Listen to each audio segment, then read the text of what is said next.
Historia de la filosofía, por Giovanni Fornero, volumen 4, 26, parte octava. La filosofía contemporánea, tomo 1, capítulo 2. La Escuela de Frankfurt, 890. Las coordenadas históricas, el capitalismo de Estado, el nazismo, el comunismo soviético y la sociedad industrial avanzada. La Escuela de Frankfurt se ha desarrollado contemporáneamente algunos sucesos centrales de la historia del 900, de los cuales ha sacado materia de reflexión y de comparación. Inciso A. La crisis económica del 29 y la afirmación del capitalismo de Estado. Inciso B. El triunfo del nazismo y del fascismo. Inciso C. La subida de Stalin y la progresiva burocratización del comunismo soviético. Inciso D. El advenimiento de la sociedad industrial. Por lo que se refiere al primer punto, la coyuntura del 29 ha estimulado, en el grupo de Frankfurt, una serie de análisis sobre las tendencias de fondo del sistema, que van de la obra más citada de H. Grossman, La ley de la acumulación y el derrumbe del sistema capitalista, a los artículos escritos por F. Pollock en los años 1932-1933, en la revista del Instituto. El éxito más relevante de tales investigaciones es el ensayo Capitalismo de Estado, Posibilidad y Límites, 1941, en el cual Pollock se propone sacar a luz los cambios de gran alcance acaecidos en el capitalismo del 900, cambios que él interpreta y condensa en la noción típico ideal del capitalismo de Estado. La especificación de esta forma de capitalismo es determinada en la existencia de un plan general que regula la vida económica y que predetermina no solo la producción de las inversiones, sino también las necesidades públicas y privadas, así como los precios. Realidades todas que no son dejadas a merced de las agitadas curvas sinusoidales del mercado, sino planificadas y dirigidas desde un principio. Esta programación general de la esfera económico-social, observa Pollock, implica obviamente una racionalización de todo el sistema, que elimina muchos de los inconvenientes del capitalismo clásico. En efecto, el control gubernativo de la producción y de la distribución proporciona los medios para la eliminación de las causas económicas y de las depresiones, de los procesos globalmente destructivos, del paro y de la falta de inversiones, con el resultado de que problemas económicos, en el viejo sentido, dejan de existir desde el momento en que la coordinación de todas las actividades económicas es efectuada desde una planificación consciente, en vez de según las leyes naturales del mercado.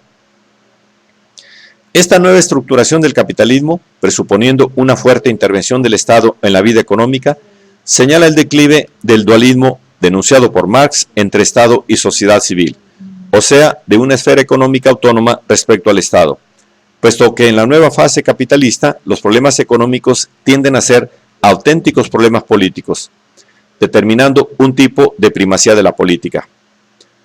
Paralelamente, la posición social de los individuos no está ya condicionada de un modo exclusivo y principal por la propiedad y por la riqueza, sino por la parcela de poder de decisión que ellos detentan.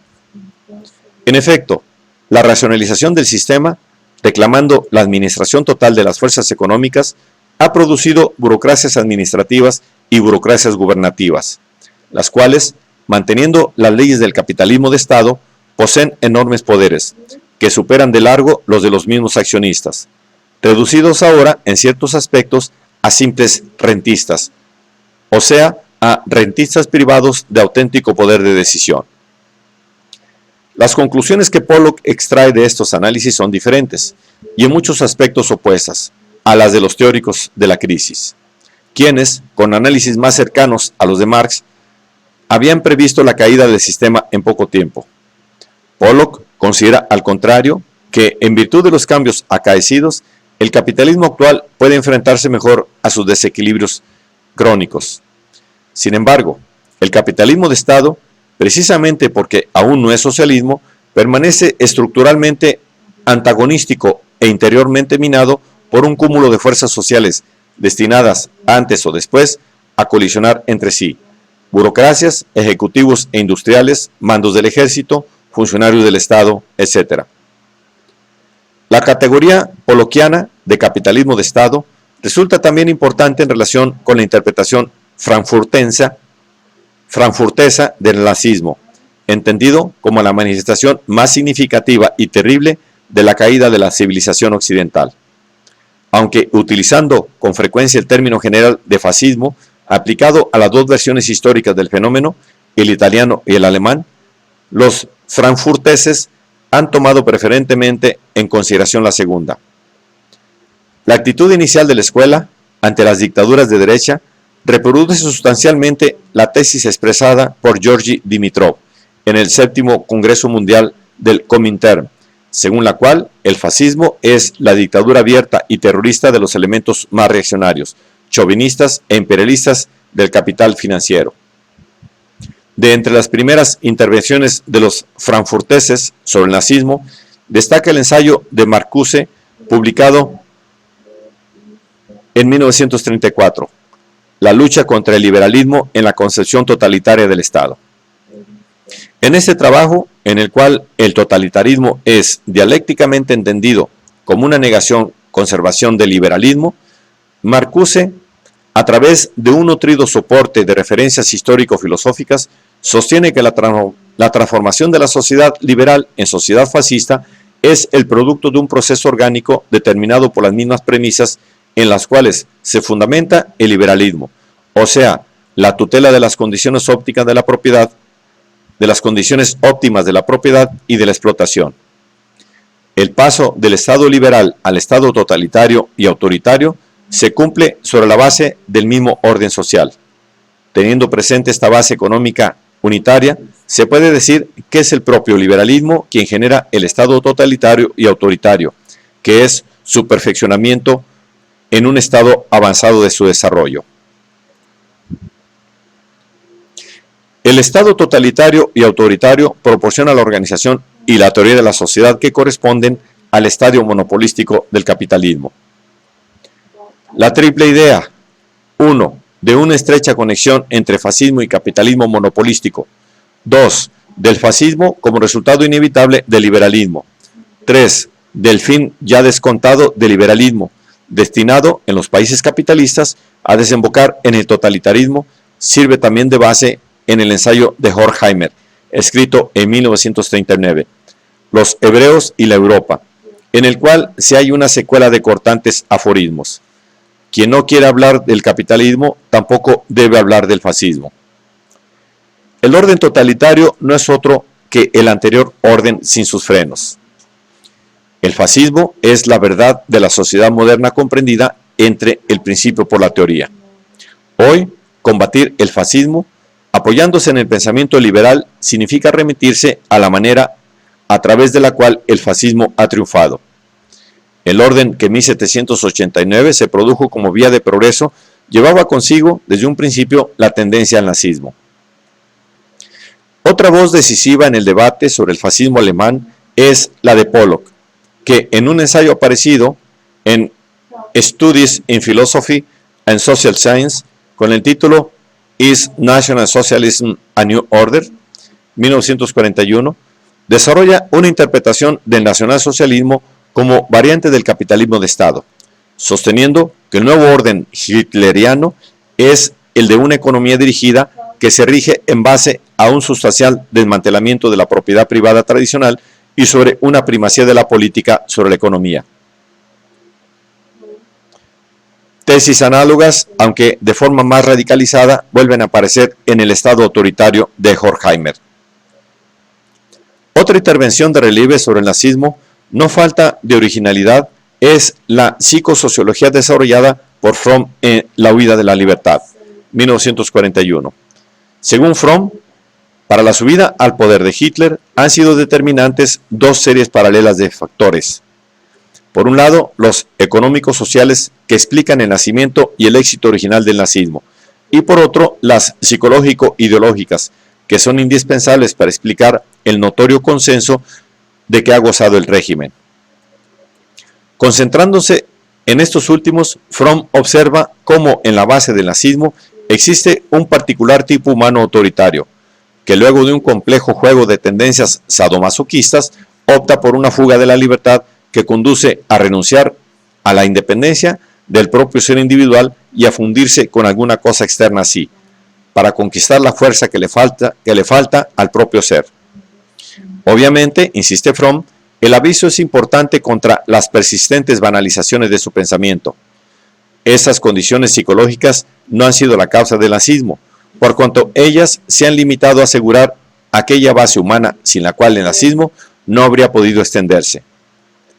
Como veremos, sobre los aspectos psicológicos del fascismo insistirán también Horkheimer y los demás maestros de la escuela. Al lado de este conjunto de interpretaciones de la política de derecha, que son las más conocidas y que llevan a Pollock y Horkheimer, existen también en el ámbito frankfurtense otro filón interpretativo que lleva a Arkady R.L. Gurland, a Otto Kirchheimer y sobre todo a Franz Neumann. En las páginas de su voluminosa investigación, Behemoth, The Structure and Praxis of National Socialism, 1942, Neumann, fundándose en categorías más clásicamente marxistas, se opone a Pollock considerando una contradictio in adjecto el concepto de capitalismo de Estado, en cuanto, como había ya sostenido R. Hilferding, una vez que el Estado se ha convertido en el único propietario de los medios de producción, se hace imposible el funcionamiento de una economía capitalista. Tal Estado, por lo tanto, no es ya capitalista. Se podría definir como un Estado esclavista o una dictadura de ejecutivos, o bien como un sistema colectivista burocrático. Hecha esta previsión, Neumann no considera, sin embargo, que el hipotético primado de la política y el presunto amordazamiento de la propiedad privada correspondan a la realidad nazista. El poder del capital privado no está ciertamente amenazado ni separado del capital público. Al contrario, el capital privado desarrolla un rol decisivo en el control de las empresas públicas. Por lo cual, a la pregunta, si Alemania ha alcanzado ya el estadio de una dictadura dirigente, o bien si la regimentación estatal está dirigida principalmente a reforzar la economía capitalista existente, no obstante los cambios fundamentales que la misma inevitablemente comporta. Neumann tiende a responder que en Alemania no son solo la política y el poder quienes pilotan la economía, sino más bien es el perdurable capitalismo monopolístico quien conduce, aunque sea de un modo altamente complejo e indirecto, la política y el poder. En otros términos, como observa Enzo Coletti en la nota introductoria a la edición italiana, para Neumann, la creciente interrelación entre el aparato del Estado y el mundo de los capitalistas privados no significó la gestión pública de los negocios, sino más bien la privatización del aparato público o por lo menos su sometimiento y funcionalización al servicio de las exigencias de grupos privados. La creciente extensión del área del provecho monopolista podía ser garantizada solo por la intervención totalitaria del poder político.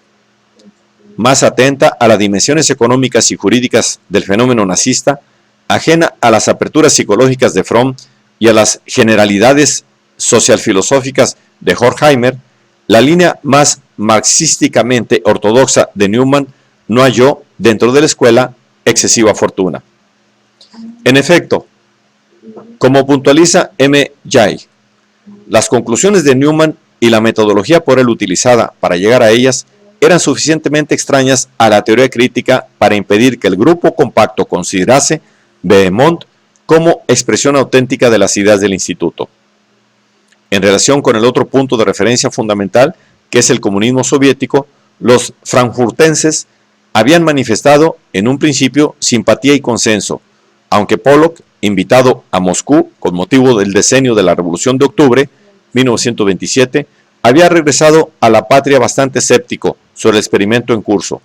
Por él, sustancialmente reportado, no obstante la cautela demostrada por evitar juicios políticos a propósito de una variante específica del capitalismo de Estado. A pesar de esto, los amigos del instituto habían continuado creyendo en la URSS. Tanto es así que el mismo Horkheimer, en Dämmerung, una colección de apuntes tomados en Alemania durante el periodo 1926-1931 y publicados en 1934 bajo el seudónimo de Heinrich Regius, escribía que en 1930 es la actitud ante Rusia lo que echa luz sobre la mentalidad de los hombres. La situación en que se encuentra actualmente aquel país es muy problemática. No pretendo saber qué camino sigue. Indudablemente hay mucha pobreza, pero ¿quién de entre las personas cultas no advierte nada del esfuerzo que ahí se está realizando y asume con ligereza una actitud de superioridad? Es un pobre hombre que no se merece que frecuentemos. Quien tiene ojos para la absurda injusticia del mundo imperialista, imposible de justificar con la insuficiencia técnica, considerará los eventos rusos como la perdurable dolorosa tentativa por superar esta horrible injusticia social, o se sigue en curso.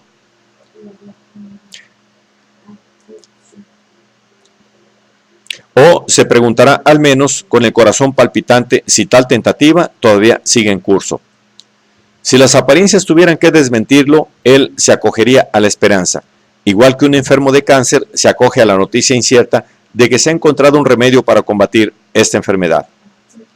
Solo una decena de años más tarde, después de las depuraciones de Moscú, Horkheimer y sus otros colegas, con la excepción del obstinado Grossman, abandonarán del todo sus esperanzas en la URSS. El documento más significativo de este cambio de actitud con respecto al comunismo ruso es Autoritarer Staat, 1942, de Horkheimer, un trabajo escrito de un modo voluntariamente aforístico e incluso paradójico, casi subrayando, con estilo extravagante y a veces esotérico, la irracionalidad y la angustia, la larga noche que, a pesar del enorme desarrollo de la ciencia, la industria y la técnica, han calado sobre Europa y sobre el mundo entero. Después de haber empezado diciendo que el capitalismo de Estado es el Estado autoritario de nuestros días, Horkheimer declara que este último es represivo en todas sus variantes, o sea, no solo en la forma política fascista y democrático representativa, sino también en la comunista. Tanto es así que él, procediendo más allá de la dicotomía tradicional entre derecha e izquierda, termina por acercar y por implicar en un único juicio negativo fascismo y comunismo. Del fascismo y aún más del bolchevismo se debería haber aprendido que precisamente lo que aparece como loco a un acontecimiento fríamente objetivo corresponde a veces a la situación dada y que la política, según un dicho de Hitler, no es el arte de lo posible, sino de lo imposible. Horkheimer incluso llega a sostener que la especie más coherente de Estado totalitario que se ha liberado de toda dependencia del capital privado es el estalinismo integral o socialismo de Estado. En efecto, mientras los regímenes fascistas constituyen una forma mixta, puesto que la plusvalía, si bien realizada y distribuida bajo control estatal, refluye en grandes cantidades en los bolsillos de los magnates de la industria y de los latifundistas, perturbando de algún modo el sistema, en el estalinismo integral, los capitalistas privados son abolidos. Las cédulas ya solo son cortadas según el patrón de los títulos del Estado. La guerrilla de las instancias y de las competencias no se ve complicada, como en el fascismo, por las diferencias de extracción y de vínculos sociales en el interior de los estados mayores de la burocracia, que allí genera tantos roces. Este estalinismo absoluto, en el cual la regulación empresarial se ha extendido a toda la sociedad, no comporta ni tan solo, por otro lado, una marxiana emancipación de la clase obrera, por cuanto los productores, a quienes jurídicamente pertenece el capital, permanecen como obreros asalariados proletarios, no obstante todas las injusticias a su favor. Situación tanto más dramática y desesperada si se piensa que el poder tiende ideológicamente a justificarse a sí mismo y a sus propios medios reales en nombre de bellos ideales. Puesto que la cantidad ilimitada de bienes de consumo y de lujo se presenta aún como un sueño, el poder, que estaba destinado a extinguirse en la primera fase, tendría el derecho de anquilosarse. Tras el escudo de las malas cosechas y de la penuria de viviendas, se anuncia que el gobierno de la policía secreta desaparecerá apenas se haya realizado el país de la cucaña. Como puede notarse, se trata de un cuadro de la Rusia estaliniana, que si bien fundándose en escasos datos, manifiesta agudeza de análisis e independencia de juicio. Hecho, este último, tanto más remarcable si se tiene en cuenta que es pronunciado en el transcurso de la guerra, en un momento en el que todos los intelectuales de izquierda simpatizaban con la URSS, no solo porque veían en ella un componente esencial del frente antifascista, sino también porque la consideraban la primera realización socialista de la historia, si bien con algunos defectos debidos a las excepcionales circunstancias. El rechazo del modelo ruso y la denuncia de su falso marxismo ha quedado como un sólido punto en la escuela de Frankfurt, que tendrá notable influencia sobre la nueva izquierda. Tanto es así que después de la guerra, en Soviet Marxism, 1958, Marcuse repetirá que el tipo soviético de marxismo resulta definido por una represiva centralización totalitaria. E incluso, en una nota de la introducción, él se sentirá obligado a precisar que en la presente obra el uso del término socialista referido a la sociedad soviética no implica que esta sociedad sea socialista en el sentido dado al término por Marx y por Engels. Cuando el Instituto para la Investigación Social se estableció en aquel centro del mundo capitalista que era la ciudad de Nueva York, los frankfurteses se encontraron frente a aquel otro tipo de vida contemporánea que era la así llamada sociedad industrial avanzada, que en América resultaba un anticipo de las líneas de tendencia de la evolución social que se verificaría, grosso modo, algunos decenios más tarde en nuestro continente. Impresionados por los rasgos totalitarios, más que por los pluralísticos y democráticos de tal sociedad, los frankfurteses se propusieron enseguida desvelar sus mecanismos inhumanos y alienantes mediante un tipo de acercamiento crítico que Marcuse, casi 20 años después, habría de hacer conocer al público de todo el mundo mediante El hombre a una dimensión, 1964. Acercamiento que consiste, sustancialmente, en asimilar la sociedad industrial avanzada a una gran máquina que determina y hasta predetermina todo aquello que el individuo es o hace, a través de la imposición a priori de necesidades, directrices y formas de pensar colectivas. Máquina que mediante la propaganda, cada vez más sofisticada, de la industria cultural, consigue suprimir sobre todo el marchamo de la unidad y hacer del mundo una prisión al aire libre sobre la que campea una tétrica sociedad unitaria. En efecto, después de haber reducido a los individuos a simples funcionarios del mundo como es, y después de haber impuesto sus formas estereotipadas de existencia, el gigantesco altavoz de la industria cultural, a través del cine, la radio, las biografías y las novelas populares, acaba por entonarle un mismo estribillo, que es la realidad tal cual es, como debe ser y como será siempre.